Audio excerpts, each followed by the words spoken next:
साईं मुंहिंजा असांजी सुवारी सिंध जे ज़िले सागड़ जे शहर खजड़े खां बेहतरीन शाइर आहे अब्दुल ख़ालिक विरोही। संदसि हिकु गज़ल आहे, तमाम दोस्तन जे नज़र कजे थो। वरी दर्द झोरियो वरी याद आई, वरी दर्द झोरियो वरी याद आई, वरी दर्द भोरियो वरी याद आई।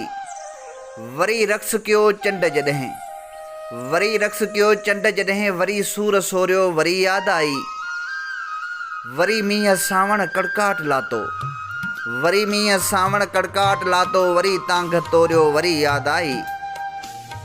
वरी अब्दुल ख़ालिक तन्हाई रोआरियो, वरी अब्दुल ख़ालिक तन्हाई रोआरियो, वरी विरोही चपन खे चोरियो वरी याद आई। वरी दर्द झोरियो वरी याद आई, वरी दर्द भोरियो वरी याद आई।